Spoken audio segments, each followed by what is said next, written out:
For 87 years, the New Zealand government classified one plant as public enemy number one.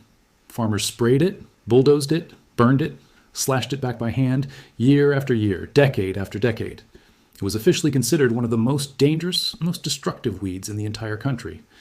And in September 1987, a 60-year-old botanist named Hugh Wilson bought a piece of ruined farmland completely infested with it, stood in front of his new neighbors, and announced he was going to do the one thing nobody had ever tried. Nothing. No spray, no fire, no bulldozer, no machete.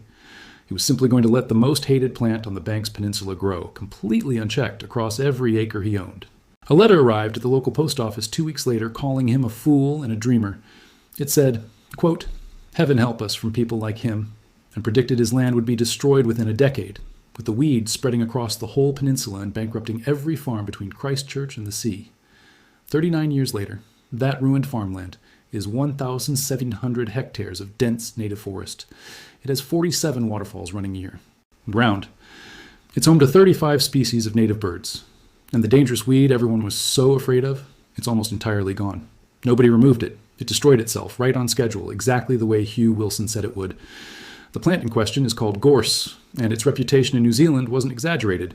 It had been formally classified as a noxious weed by the New Zealand Parliament since the year 190s, 0, which meant landowners were legally required to control it. For 87 straight years, the official advice given to every farmer on the Banks Peninsula was identical.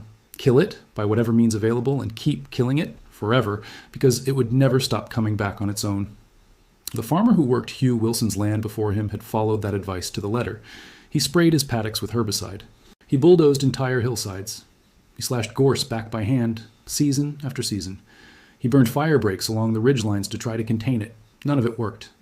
Every single method he tried seemed to backfire, and the gorse came back thicker and spread further each time until 53% of his entire farm had disappeared under a closed canopy of thorns, and the pasture underneath had completely collapsed. By the time Wilson arrived, the land hadn't just been damaged. The farm had lost. Completely. The man who actually bought the property wasn't Hugh Wilson himself, but a Christchurch accountant named Maurice White, who had spent a decade quietly saving money with a single goal in mind: buying land to protect New Zealand's native birds. White wasn't a scientist. What he had was capital, and the good sense to hire someone who actually understood plants. Hugh Wilson was exactly that person. By 1987, he had already spent 7 years surveying the flora of Aoraki Mount Cook, 5 more years cataloging the plant life of Stewart Island, and had just completed a full botanical survey of Banks Peninsula for New Zealand's Department of Conservation. If there was one person alive who understood exactly what this land had looked like before European settlement, it was him. And what he knew was staggering. This entire coastline had once been unbroken native forest, stretching from the mountain ridgelines all the way down to the ocean. By 1987, less than 1% of that original forest remained anywhere on the peninsula. 99% of it was simply gone. But during his earlier survey work, Wilson had noticed something the farmers had completely overlooked. Underneath the gorse, in the shade cast by all those thorns everyone considered worthless, native seedlings were quietly germinating. Nobody had planted them. Nobody was watering them. Species like kohuhu, maho, native fuchsia, wineberry, lemonwood, iron five-finger, plants that could never survive out in open, grazed pasture, were establishing themselves inside a wall of the very weed everyone feared. Wilson needed to understand why the most dangerous plant on the peninsula seemed to be quietly protecting the seedlings of the forest it had supposedly destroyed. The answer came down to a piece of basic plant biology that nobody had ever asked the farmers to consider. Gorse is a legume in the same family as clover and beans. That means it fixes nitrogen straight out of the air and pumps it down into the soil through its roots. On land, stripped bare by a century of grazing, gorse turned out to be the fastest available way to refertilize the ground back into a state capable of supporting almost anything else. It's also, mechanically, a fortress. A mature gorse thicket grows up to 3 meters tall, chest deep in thorns, and completely impenetrable to sheep, cattle, deer, and goats. That fortress casts deep shade underneath it. Wilson published the full mechanism in the New Zealand Journal of Botany in 1994. Gorse grows explosively for roughly its first decade, and then hits a hard biological limit. Its own stems begin collapsing under their own weight, the canopy opens up, and light finally reaches soil the gorse has already spent years fertilizing and protecting. Here's the part that makes the whole system work. Gorse itself cannot regrow in shade. It needs full sun. But the native seedlings that birds and wind had been quietly delivering underneath the thorns the entire time can tolerate low light just fine. They grow up through the collapsing gorse, rise above it, cut off the sunlight the gorse depends on, and the gorse dies, composting itself directly into the forest floor as fuel for the very trees that just killed it. In other words, the plant an entire farming community had spent 9 decades trying to eliminate was, under the right conditions, the single fastest route back to native forest anywhere on the Banks Peninsula. Wilson wrote the theory down, shared it with his new neighbors, and they went to war with him over it. Local regulations still legally required Wilson to clear gorse along his property boundaries, so he did. A single narrow strip along the fence line, nothing more. Every year, the council came out and checked. And every year, the neighbors watched the interior of the property turn a solid, glowing yellow, exactly the disaster they'd all been warned about. One neighbor, from a family that had farmed the valley next door for 4 generations, later told a documentary crew that, as a child in the 1990s, he walked in on an open day and could see nothing but bright yellow gorse stretching to the horizon. Every farmer on the peninsula was convinced the seeds would blow off Wilson's land and destroy their own farms next. Then, in 1988, Banks Peninsula went into the worst drought in a generation. Cattle were starving on the neighboring properties. The paddocks had turned to dust, and Hugh Wilson, the man supposedly ruining everyone's future, opened his gate and let a neighboring farmer graze his starving cattle on the parts of the reserve where grass was still holding on. That farmer became a lifelong friend. For a long while, he was the only one. In 1991, the Maurice White Trust bought the neighboring 870-hectare Otanerito station and folded it into the reserve, pushing the total workload up roughly tenfold overnight. Wilson was now managing more than 1,000 hectares of steep, remote land without owning a car. He cycled the 90-kilometer round trip from Christchurch every 10 days and eventually moved into a solar-powered cabin on the property itself. For 9 years, nothing about the argument changed. The gorse looked the same as it had in 1988. The neighbors were still angry. Wilson kept publishing papers almost nobody on the peninsula was reading. Then, in 1997, something the farmers had insisted was impossible started to happen. Gorse on the oldest paddocks began to fall over, not everywhere, but in patches, wherever Kahuhu and Maho had come up first. The canopy opened. Native seedlings pushed through into the light. The same farmer who'd grazed his cattle there in 1988 said afterward that he'd assumed the shift from gorse to native forest would take 50 years, if it happened at all. Instead, within about a decade, he could see young forest coming through in places he hadn't even known held any native growth. By 2016, when researchers repeated the fixed photo point surveys Wilson had started in 1988, the change was undeniable. The same hillside that had been dense yellow gorse falling toward the sea in one photograph was, in the 2016 photograph taken from the identical spot, closed native forest. Kanuka canopy overhead, tree ferns below, no visible gorse anywhere in the frame. The farmers hadn't been wrong about gorse's biology. They'd been wrong about the biology of everything around it. As long as grazing animals stayed on the land, gorse would spread and every native seedling would be eaten as fast as it appeared. Remove the animals, all of them, and gorse becomes a temporary structure that builds its own replacement, then disappears. Wilson also removed possums, goats, and deer, and kept fire off the land entirely. Beyond that, he did remarkably little. He calls it minimal interference management. In practice, that meant 4 decades of restoration budget went almost entirely to fencing, targeted control of a small number of genuinely dangerous invasive species, and possum trapping. Not to tree planting, not to spraying, not to earthworks. A recent trapping operation across the reserve caught 29 possums in 14 days. Goats haven't been recorded inside the reserve boundary in over a decade. As of 2026, Hinawai Reserve covers 1,700 hectares. Roughly 4% of that is old-growth native forest, 6 times the average across the rest of Banks Peninsula, which sits at around 0.7%. Botanists have documented some 350 native plant species on the reserve. Bird surveys have recorded 35 native species, including tuaw, bellbird, brown creeper, rifleman, kareru, and taastabdeta. New Zealand falcon, which recolonized the site on its own. 60 species of fern grow there, 6 of them tree ferns. 47 waterfalls now run year-round, up from a handful before the returning forest stopped the hills from bleeding away.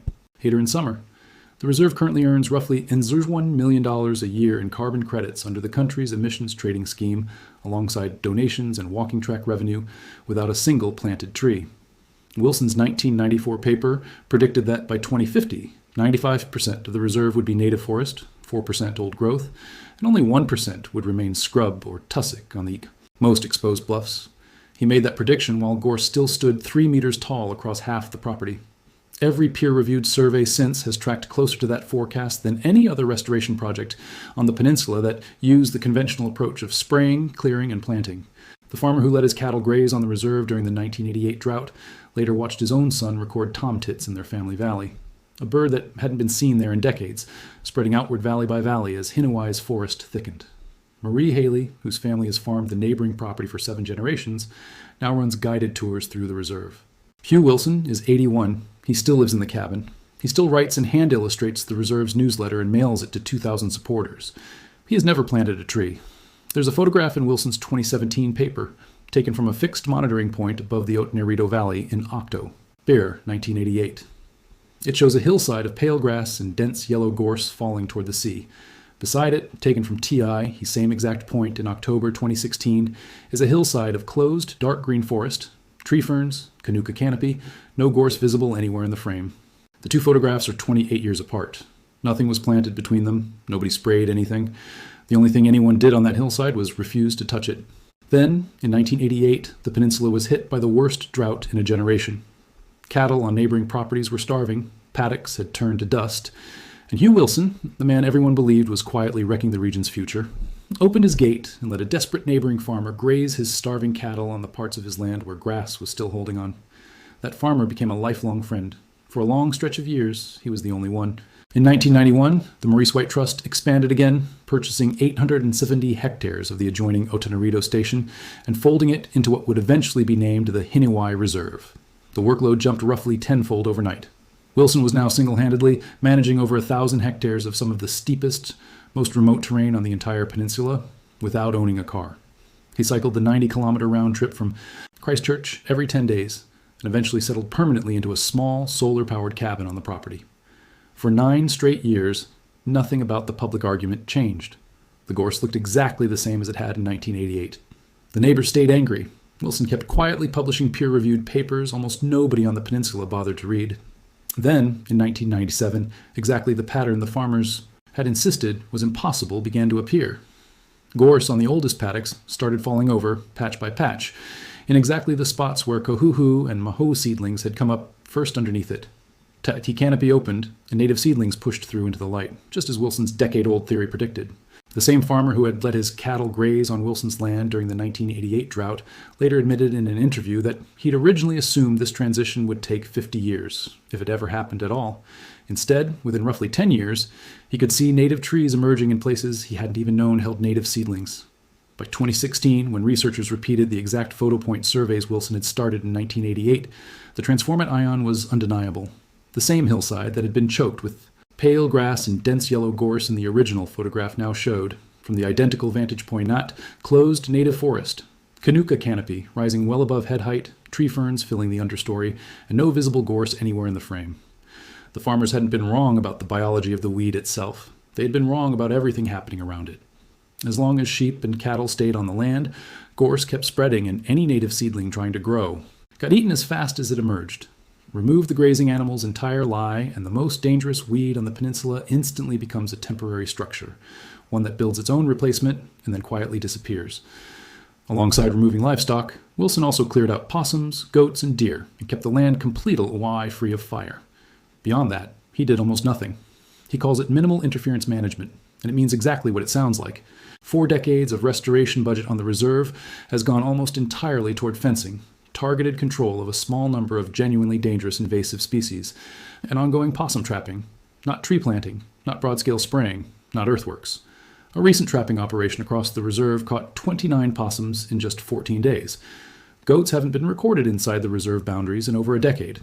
The cataloged peer-reviewed results are difficult to hold in your head all at once. As of 2026, the Hinawai Reserve covers 1,700 hectares. Roughly 4% of that is now genuine old-growth native forest, 6 times the average across the rest of Banks Peninsula, which sits at just 0.7%. Around 350 native plant species have been documented inside the reserve boundaries. 35 native bird species have been recorded, including tui, bellbird, brown creeper, rifleman, kareru, and the New Zealand falcon, which recolonized the area entirely on Ai'te's own. 60 species of fern grow there, 6 of them tree ferns. 47 waterfalls now run year-round, up from only a handful before the returning forest stopped the hills from drying out every summer. The reserve now earns roughly 1 million New Zealand dollars a year in carbon credits under the country's emissions trading scheme, on top of donations and walking track revenue, all without a single tree ever planted by hand. Wilson's own 1994 paper predicted that by 2050, roughly 95 our percent of the land would be native forest, 4% would qualify as old growth, and only 1% would remain scrub or tussock on the most exposed BL UFs. He made that prediction while gorse still stood 3 meters tall across half the property. Every peer-reviewed survey conducted since has tracked closer to that original prediction than any comparable restoration project on the peninsula that relied on the conventional method of spraying, clearing, and planting by hand. What makes this story so uncomfortable for a lot of land managers is that it directly contradicts almost every instinct modern environmental policy runs on. The default assumption, nearly everywhere, is that a dangerous invasive plant has to be fought the moment it appears, because left alone it will simply keep winning. Hugh Wilson's 4 decades of data suggest that assumption isn't universal. Sometimes, the most dangerous weed on the list isn't the endpoint of ecological destruction.